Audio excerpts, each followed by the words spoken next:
പാലായിലുള്ള ഒരു പിതാവ് എന്റെ കൂടെ കള്ളനോട്ട് കേസിൽ പ്രതിയായി 15 വർഷത്തേക്ക് ശിക്ഷിക്കപ്പെട്ട് അദ്ദേഹം എന്റെ കൂടെയാണ് ജോലിക്കിറങ്ങിയത്.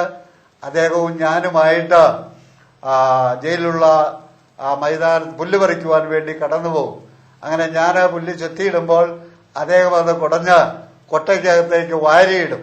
അങ്ങനെ അത് ജയിലുള്ള ഒരു കുളത്തില് കഴുകി അങ്ങനെ അതുമായിട്ട് അദ്ദേഹത്തിന്റെ തലയില് ഞാനത് വെച്ചു കൊടുക്കും.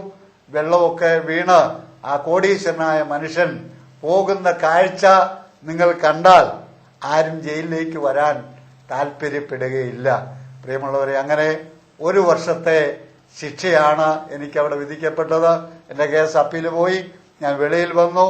അങ്ങനെ വെളിയിൽ വന്നതിന് ശേഷം ഞാൻ 2 വർഷം തിരുവചനം പഠിക്കുവാനായിട്ട് ബൈബിൾ കോളേജിൽ കടന്നുപോയി.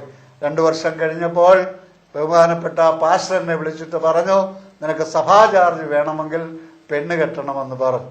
അങ്ങനെ ഞാൻ വിവാഹത്തിന് വേണ്ടി ആഗ്രഹിച്ച കേരളത്തില് അനേക സ്ഥലങ്ങളില് പെണ്ണ് കാണാൻ പോകുവാൻ ഇടയായി. ജയിലിൽ കിടന്ന ഒരു വ്യക്തി, മുഖംമൂടിയായിരുന്ന ഒരു വ്യക്തി ഞാൻ ആയിരുന്നത് കൊണ്ട് എനിക്ക് വേണ്ടി ആരും മുൻപോട്ട് വന്നില്ല. എന്നാൽ ദൈവം അത്ഭുതങ്ങളുടെ ദൈവമായതുകൊണ്ട് എനിക്കൊരു പെൺകുട്ടിയെ ദൈവം ഒരുക്കി. ആ പെൺകുട്ടിയെ ഞാൻ വിവാഹം കഴിച്ചു. എന്റെ കുടുംബ ജീവിതത്തില് ഇന്ന് 3 കുഞ്ഞുങ്ങളുണ്ട്. ആ കുഞ്ഞുങ്ങൾക്ക് ഇന്ന് ഞാൻ നല്ലൊരു പിതാവാണ്. എന്റെ ഭാര്യയ്ക്ക് ഞാൻ നല്ലൊരു ഭർത്താവാണ്. എന്റെ മാതാപിതാക്കൾക്ക് ഞാൻ നല്ലൊരു മകനാണ്. എന്റെ നാട്ടുകാർക്ക് ഞാൻ നല്ലൊരു അയൽക്കാരനാണ്. എന്നെ കേൾക്കുന്ന സഹോദരങ്ങളെ, തിരുവചനത്തിൽ നാം ഇങ്ങനെ വായിക്കുന്നു, മുമ്പ് ഞാൻ ദൂഷകന് ഉപദ്രവിയും നിഷ്ഠൂരനുമായിരുന്നു, എങ്കിലും അവിശ്വാസത്തിൽ അറിയാതെ ചെയ്തതുകൊണ്ട് എനിക്ക് കരുണ ലഭിച്ചു. 15-ാം വാക്യം, ക്രിസ്തുയേശു പാപികളെ രക്ഷിപ്പാൻ ലോകത്തിൽ വന്നു എന്നുള്ളത് വിശ്വാസിയും എല്ലാവരും അംഗീകരിപ്പാൻ യോഗ്യവുമായ വചനം തന്നെ. ആ പാപികളിൽ ഞാൻ ഒന്നാമൻ. പ്രിയമുള്ളവരെ, ഞാൻ കോട്ടയം ചങ്ങനാശ്ശേരി ഡിസ്ട്രിക്ട് കേടിയായിരുന്ന മനുഷ്യനാണ്. എന്റെ ഫോട്ടോ അനേക ചെറുപ്പക്കാരുടെ ഫോട്ടോയുടെ കൂടെ വെച്ച പോലീസ് സ്റ്റേഷനിലും ബസ് സ്റ്റാൻഡിലും റെയിൽവേ സ്റ്റേഷനിലും വെച്ചിട്ട് മുകളിൽ ഇങ്ങനെ എഴുതി, ഇവരെ സൂക്ഷിക്കുക.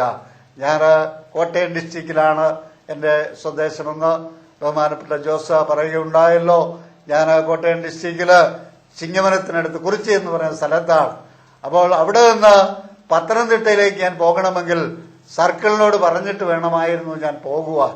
അങ്ങനെ സർക്കിൾ സമ്മതിക്കും.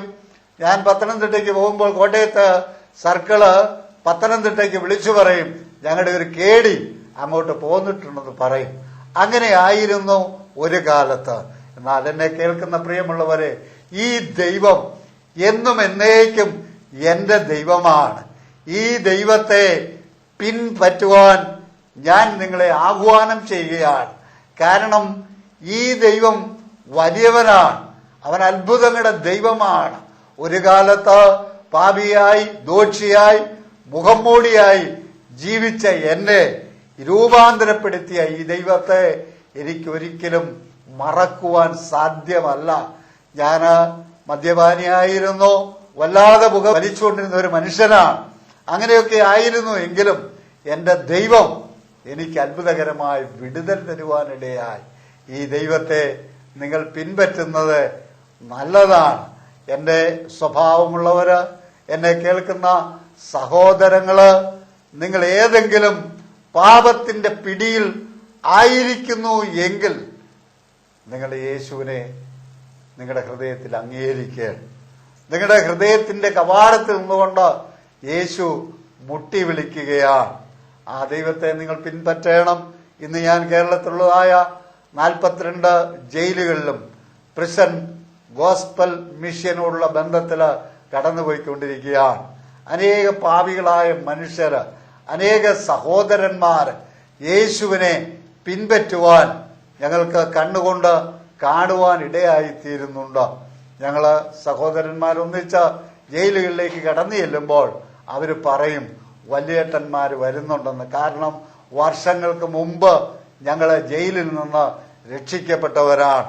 ഇന്നും ഞങ്ങളുടെ കൂട്ടത്തിൽ കിടന്നിട്ടുള്ളവര് ഇന്നും കേരളത്തിലുള്ളതായ പല ജയിലുകളിലായി കിടക്കുന്നുണ്ട്.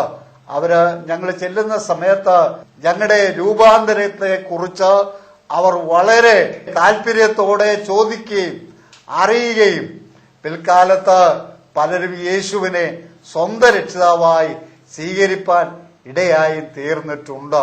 ആയതിനാൽ നിങ്ങൾ യേശുവിനെ നിങ്ങളുടെ സ്വന്തം രക്ഷിതാവായി സ്വീകരിക്കണമെന്ന് ഓർപ്പിച്ചുകൊണ്ട് ഞാൻ വാക്കുകൾ വിരമിക്കുന്നു. ദൈവം നമ്മെ സഹായിക്കും.